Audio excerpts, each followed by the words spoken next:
Hello and welcome to Calls. This is the 2023 Zozo Championship Initial Research Show. First off, congratulations to Tom Kim, his second win in just about as many months. Hopefully you had Tom Kim outright. He was pretty low priced at the beginning of the week. One of the tournament favorites for good reason. Played extremely well. Surprising to see Patrick Cantlay just give it away on 18, quite honestly. But Tom Kim played well all week. Definitely deserved to win. I have one shout out to give. Congratulations to a friend of mine named Dave who had a top 10 wager on SH Kim at 11-1. So that was a fairly decent hit for him. So congratulations, Dave.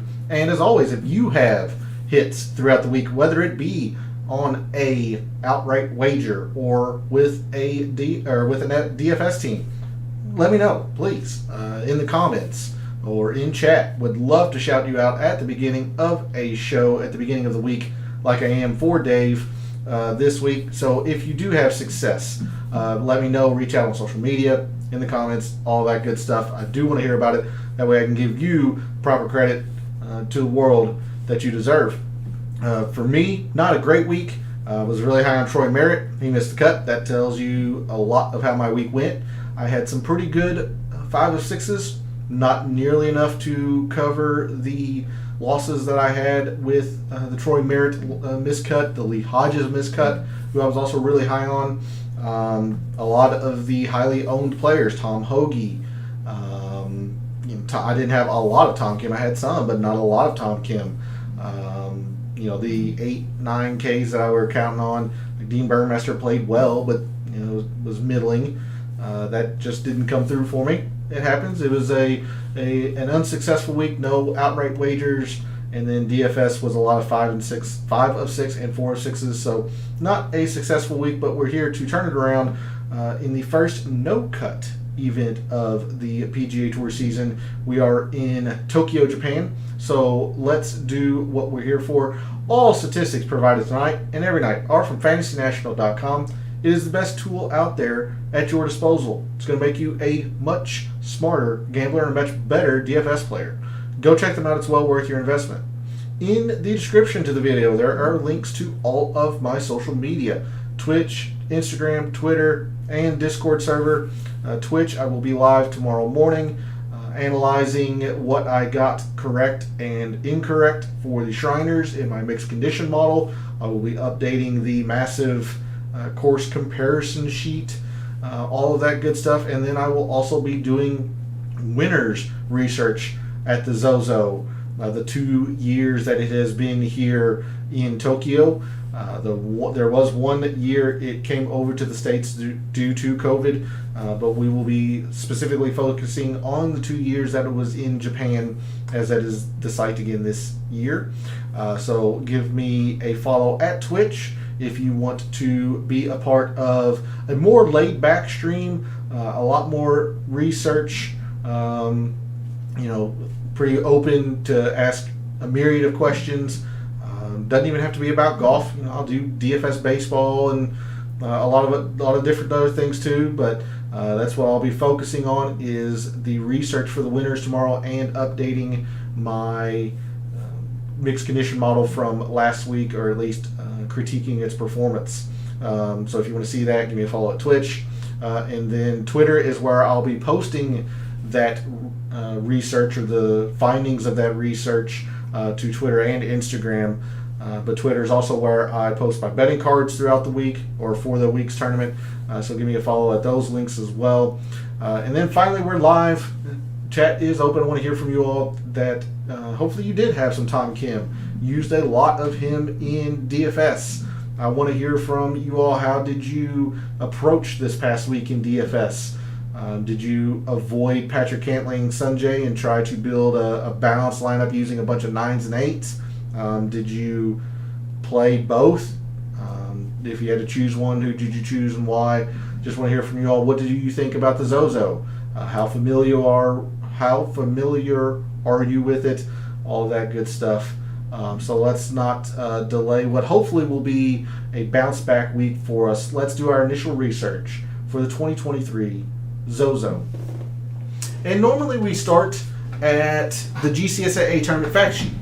But with this being in Tokyo, I have my doubts that we'll have a tournament fact sheet. So I went ahead and started us at Pro Visualizer. There is a little known about this course. It has been played twice. Another interesting note about it is this was the site of the Olympics. Another very, very interesting feature of this course in particular is that each hole has 2 different greens. So during the course of a tournament, the course can set up completely different, as there are essentially 36 greens on this course. It's very, very neat how this course is set up.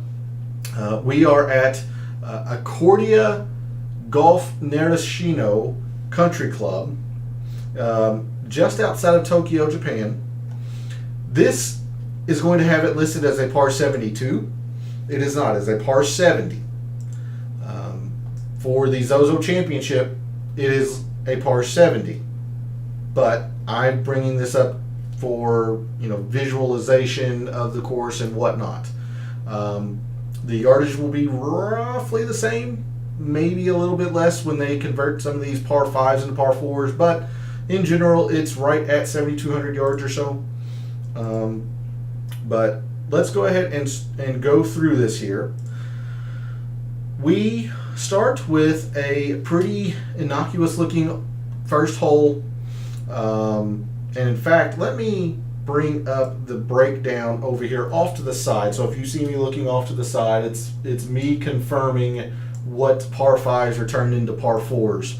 But you see right off the bat here, this very interesting feature of this course, there are the 2 greens for this first hole. It is my belief that they have always used 1 green per hole for the Zozo Championship. I think they might have used a couple of different greens for the Olympics, but it's my belief that every green has stayed the same for the Zozo. I could be wrong on that. But anyway, hole number 1, slight dogleg left, 410 yard par 4. 2, straightaway par 4, pretty short at 3. It says 356 here. It's 363 on the scorecard. Not drivable, but certainly a wedge hole. The first par 3, 182 yards. Again, I still have not seen any water, so that's another reason why we're going through this, to see if there is any water on the course. I'm sure there is. But you can see the interesting layout that this hole can have, whether they want to have the tree protect that green or that green. But first par 3, just bunkers protecting both greens. This is the first change. At Pro Visualizer, it lists it as a par 4. Or excuse me, at a par 5. This will play as a par 4 for the Zozo at 505 yards.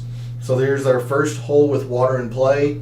Water all along the left here, and then across to an approach, a long iron approach to this green, more than likely, I think.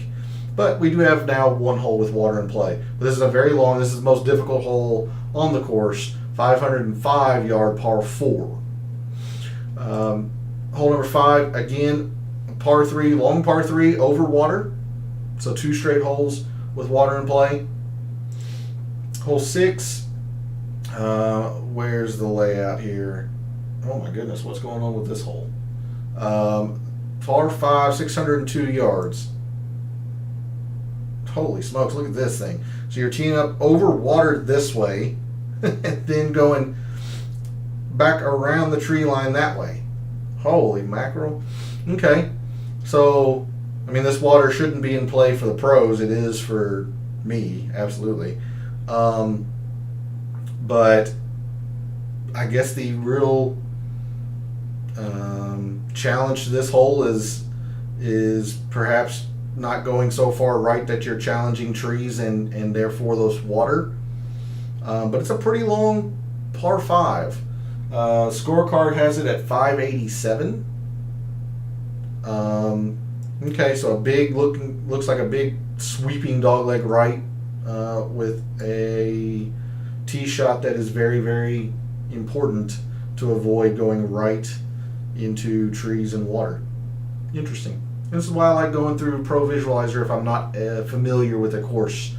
It's just to kind of get a feel and a layout for the tournament. Hole 7, another par 3, which is going to be very, very interesting when you look at the scorecard. There are 5 par 3s and 3 par 5s, making it a par 70 here at Narashino. So 3 par 3s on the front, 1 par 5 on each side. But again, just a short 163-yard par 3. The 7th, hole 8. Again, just a slight dogleg right. Looks pretty innocuous. Avoid the trees on the right. Short par 4, 402. And then hole 9, 520-yard par 4 to end the front 9.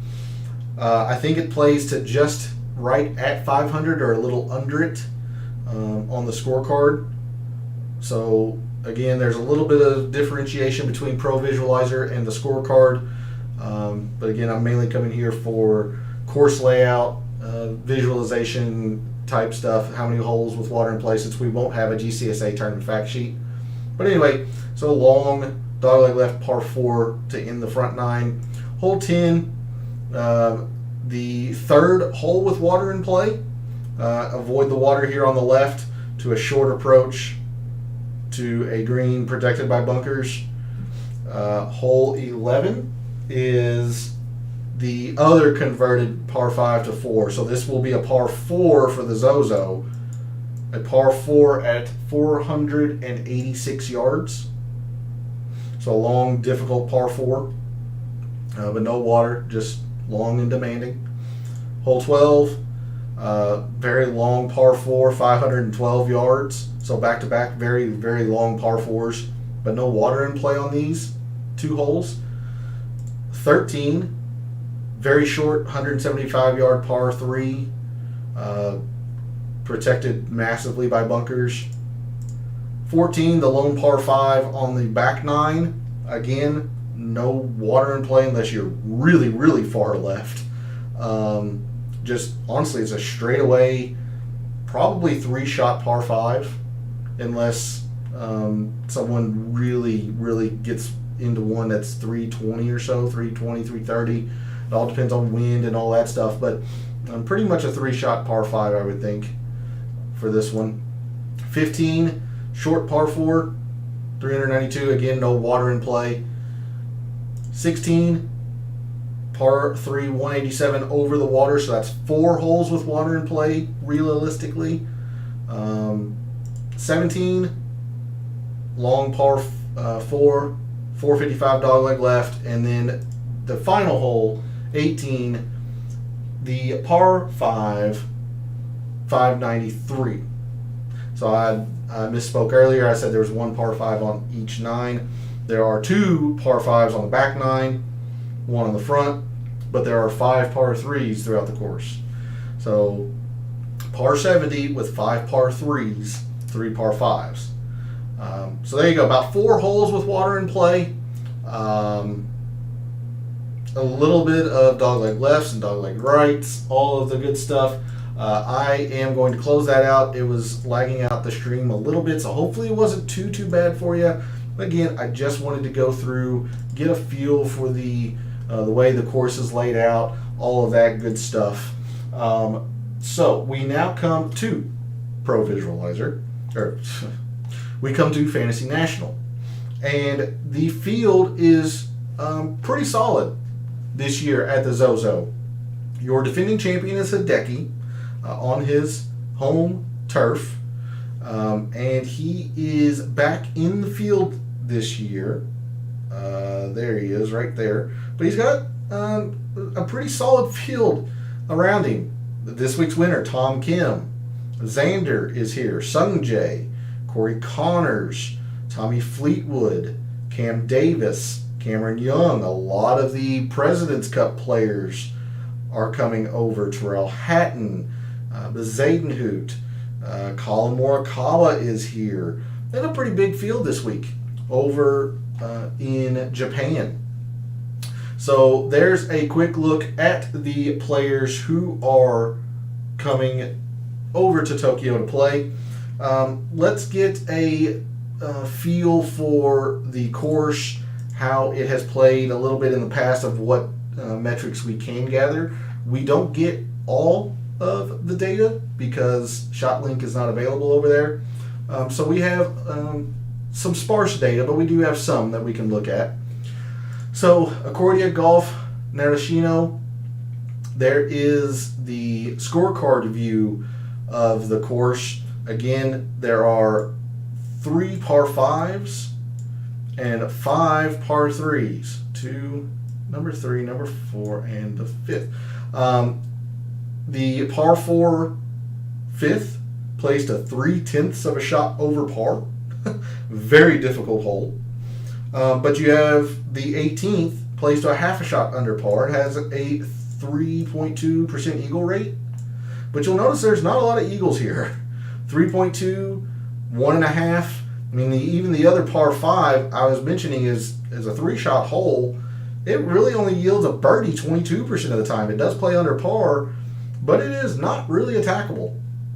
It is a true 3-shot par 5. So again, one of the first things I like to do is to go to the 9th and 10th most difficult holes, see where they play. 9th, slightly under par. 8th is right at par, so that would tell you that it is slightly on the easier end of average.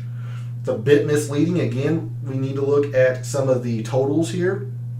And while normally a lot of the numbers in green are a lot higher, it's not the case here. This is actually a pretty difficult layout.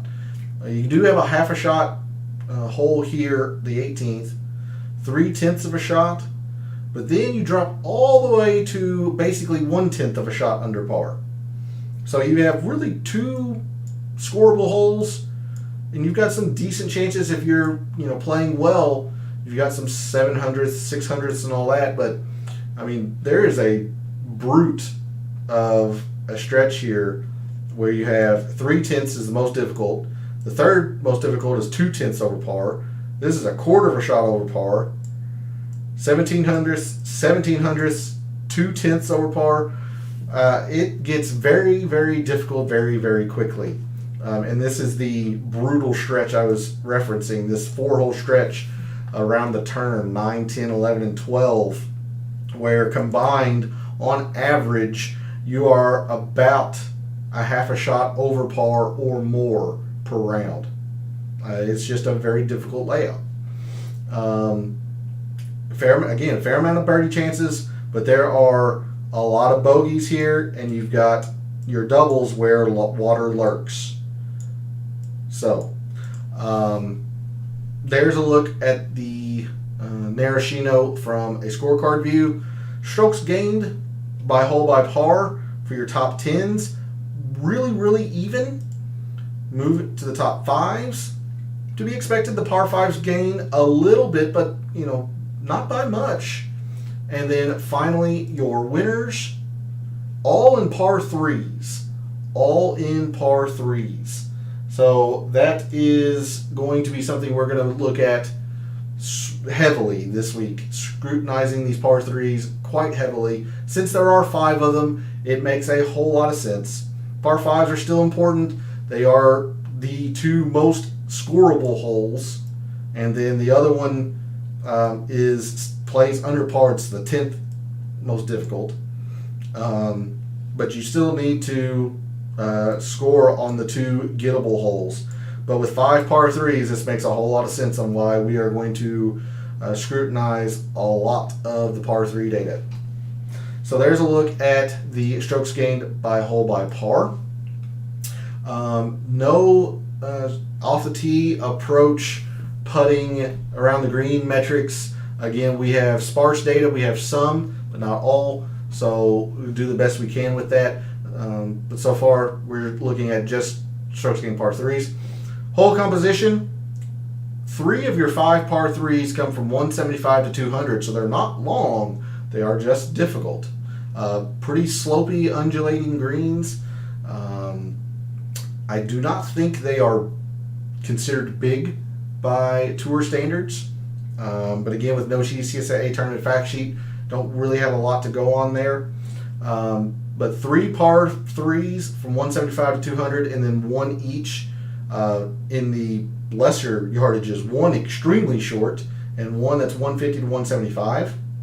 Par 4s, you've got 3 short par 4s, 350 to 400, none drivable, but 3 short par 4s, 2 shortish par 4s, 4 from 450 to 500, and you have the 1 extremely long, very difficult 505 yard par 4, and then 2 par 5s from 550 to 600, 1 from 600 to 650.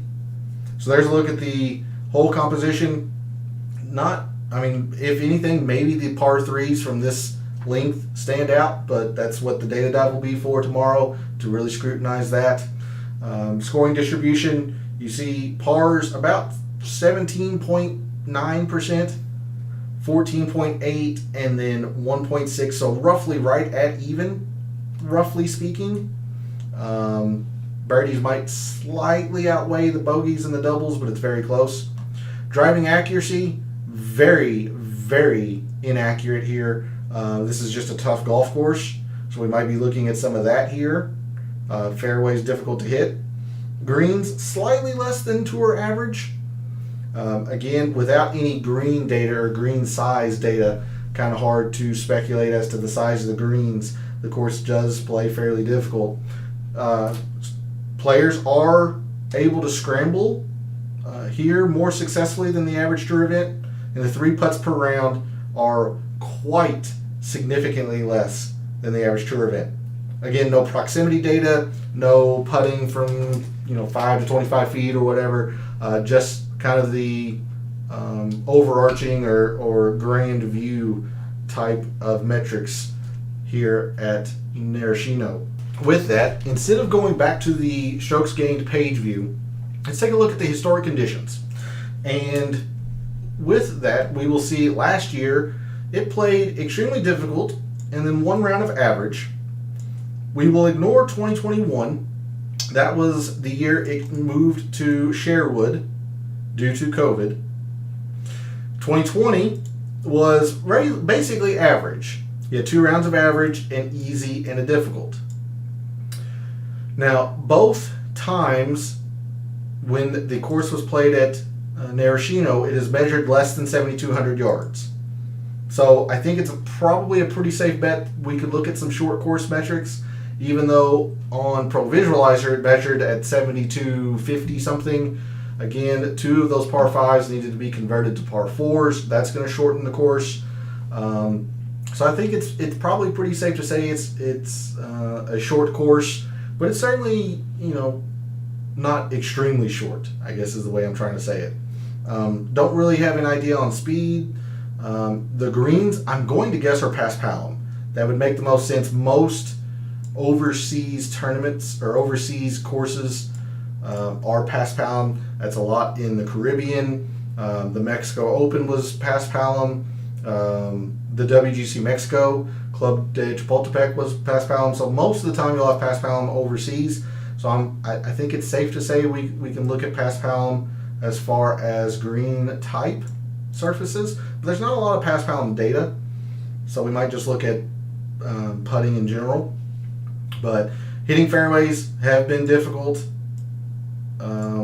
The rough length, we don't know. Green speeds, we don't know.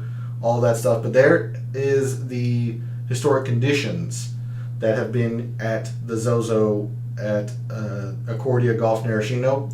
So now we'll go back to Fantasy Nationals strokes gained page view. And again, with the presets of June the 1st till this week, essentially, your top putters on, and we can try past Palom. I don't know how much there's going to be. Let's go all the way back to the beginning of last season and see how many past Palom rounds there are. There's not many.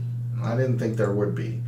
You've got the Puerto Rico, the Corrales, and the Mexico, and then the Zozo if a player played in it. But anyway, so there's not a lot of PassPalm data to go on, but for those who want to see it, your top performers on PassPalm data or PassPalm courses in the past calendar year, so dating back to the beginning of the PGA Tour season last year, those performers or those putters are Davis Riley, Cam Champ, Brandon Wu, Nate Lashley, Patrick Rogers, Kurt Kitayama, Satoshi Kodaira, Chez Reavie, Stefan Jaeger, and Emiliano Grillo. Again, take this with a lot of a grain of salt. Most of these guys have one tournament. And Cameron Champ, this is all from one tournament where he put very well at the Mexico Open. Now, some players like Emiliano Grillo, Satoshi Kodaira, some of these foreign players make a whole lot of sense. But there's not a lot of data here, so take that quite a bit with an asterisk or a grain of salt, however you want to say it. But there is your top putters on PassPalm since the beginning of the PGA Tour season last year. But to finish my thought, this is a no-cut event, so you have 80 golfers. It's getting cut off. Well, there's 80 golfers here guaranteed to play all 4 rounds. With no off the tee or approach, very little putting data, and it's a hunch that it's going to PassPalm. Let's just kind of go ahead and go through maybe a little bit of this leaderboard from last year. Don't want to do too much. Probably going to be a bit of a shorter show. I do have the early look file, if you will. So we look at, again, no strokes gained. There's no tee, approach, or ground the green, or putting. So we can maybe take a look at some fairways and greens here. You'll see fairways, really kind of not a big deal, even though they're difficult to hit. Didn't really lead to a whole lot of success. Again, remember, there was about 80 players here, so if you're finishing 35th or 39th, that's exactly middle. That's like making the cut on the number almost. You know, Hasatsune was below average for the tournament, finishing 52nd. So fairways gained was not a big factor in final or upper leaderboard success last year. Good drives. Now Hideki, all of it because in greens, but still, even so, you don't have a lot here in terms of high leaderboard success. So again, it looks like another week where I am going to be struggling to see something that maybe on this page we need to look at. Sand saves? Not really. Not really. Again, like 25 sounds good, but there were only 80 players. So, or 77 even. So, yeah. 25 is, or finishing 25th is not the best. Birdies and bogeys, interesting to see. Like eagles, Hideki. Okay, you wouldn't have thought that because there weren't a lot of eagles to be had on this course. But I guess that maybe if you are able to grab some eagles, since the course is difficult, okay, I can see that. If you sort on the leaderboard, it's kind of what I thought. It would be more bogeys than birdies. So let's go with the top 16. No, excuse me, top 17 due to ties. You only had one player that was negative in bogeys, 2 that were negative in birdies. Just trying to take a rough look here. I mean, like there's more bogeys, more birdies, about even. Birdies, bogeys. So I'll be interested to see. I'll bring up that chart as well, the comparison course metrics. But for 2020, it looks like it was roughly even, maybe even birdies a bit more. Interesting. I'm kind of curious to see of this par 3s. They had no par 3s that measured 200 plus in 2022, or in the 2022 season, I should say. How important were they? Yeah, fairly. He had some fairly poor or middling performances, but then some pretty high leaderboard success here.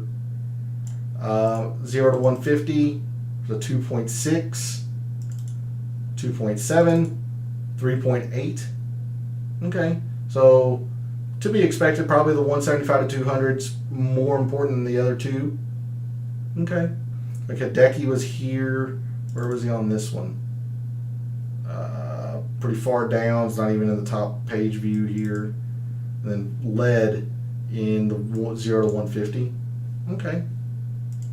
I think that's probably going to do it because we don't have any proximity. We don't have any putting. I don't want to do too much into this because that's what tomorrow's data dive will be for. So let's take a look at this tab here. Actually, I think this is probably honestly going to be a bit misleading because it'll count the 2021 strokes gained when it was in America. So in fact, let me go ahead and just bring up the two files. We'll cover this one first. This is the comparison course chart, and something that I did over the weekend. I went ahead and converted some of these to percents. I realized that even when I was going through it a little bit, a couple of times, if I were to just list the values like I was, I could grasp it because I am familiar with the numbers, if you will. Like I know what's a relatively big value and what's not, but the viewer might not. So what I've done is I've actually converted it to percent. So for example, this past week, leading into the Shriners, the strokes gained off the tee was 14.1% less important than the average full field course, so on and so forth. So hopefully that makes it a bit easier for you all. If it does or doesn't, either way, please let me know. I am here for you all. I would like to present the data and the information as concisely and easily read as possible. But I felt like presenting it in terms of percent might be a bit easier. Zozo. Again, none of the four basics. Let's see. Fairways. So we saw in Fantasy National that it wasn't all that important in terms of. Can you see that? Where am I at here? Oh, that's why. I apologize. I'm still on the web page view. I am sorry. There. Now you should be able to see it. Here at the Zozo. So we saw last year that Fairways gain didn't seem to be all that much, but yet in 2020 it was very important. So again, with only a 2-year sample, it'll be hard to say if one of the two or which one of the two is an outlier. Good drives gained, we didn't get that data in 2020, so that's where that number is. Greens, again, much more important in 2020 than it was last year. Eagles, looks like it was more important last year than in 2020. Birdies, much more so. Okay. Yeah, look at the par threes here. Total of 1.84. That's really high. That's about as high as Houston. And again, we're not gonna compare the Zozo against all of these other courses. One, it's not a full field event. Two, being outside of the country, it gets a little bit difficult to do. But let's take the Shriners for example. The Shriners this past week, you had a 1.13 in the par threes. You had a 4.47 in the par fours, and the par fives were a 1.44. So you can see just the generalization of how important the par fours are on most PGA Tour courses. Well, here at the Zozo it goes 1.84, 2.91. So already the par fours or par threes are drastically closer in terms of par fours, and then the par fives are 1.1. So par fours are just mitigated in importance here, You really got to score on these par threes here at the Zozo to make any hay, and then to be expected, the majority of the strokes gained are in the 175 to 200 par threes. So that's where probably a lot of that focus is going to go this week when we're scrutinizing the par threes, is in this 175 to 200. In the par fours, again, kind of mitigated in importance. If there is a length, it looks to be the 450 to 500. But again, there's not really a whole lot here that screams that, we have to take extra consideration to it. So we'll definitely get a very good look at this in the data dive tomorrow. And I'll be doing some of it tomorrow morning on Twitch as well as I do my winners research. But nothing immediately jumps out in terms of the par fours. Par fives, if there is a range, it looks like to be the 550 to 600s. So it makes sense because 2 of the 3 fall into this range here. Makes sense. So that's where a lot of that's coming in. I just kind of wanted to take a quick gander, and I wanted to get your all's thoughts on how you felt seeing the percent change or percent relative to the average course as opposed to just the raw number. Like for example, when we get back stateside and go to Houston, off the tee is 9.5% less important, but is 29%, off the tee is 9.5% less important than the average course, but around the green is 30% more important. Does that make it easier for you all? Yes, no, maybe so. What the hell am I talking about? Put it in the comments. I would really appreciate that feedback. But there we go. There is the Zozo in as much as we can do with it. So now, lastly, let's bring up the early look file, or the performance that the players in the field this week at the Zozo have had at Narashino in the 1 or 2 years that they've played it. And there was a name that just jumped at me, and I didn't even see him because he hadn't played much lately. It's Victor Hovland. I forgot Victor Hovland's here this week. So, it's a big field this week. But anyway, you will see there's no missed cut data. This is a no-cut event. So, Hideki, he's played this event twice. He's got an average finish of second. He has won and then gotten third. That tells you the success he has had at this place. Or it might even a first and a second, and that's being rounded. Yeah, it's a first and a second, and it's being rounded. It's his home course, home turf. He loves this place. Brendan Steele played very, very well in 2020 here. Sungjae, Mac Hughes, Munoz, Connors, List, Ryder, Kanaya.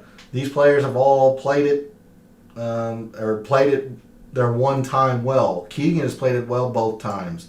Morikawa has played it well both times. Tommy Fleetwood, Xander has played it well both times. Depending on what your definition is, if 25th out of 80 is well, then you can say Adam Schenk has played it well both times. But when you start getting into the 30ths and plus, I'm going to start saying that they are middling at best.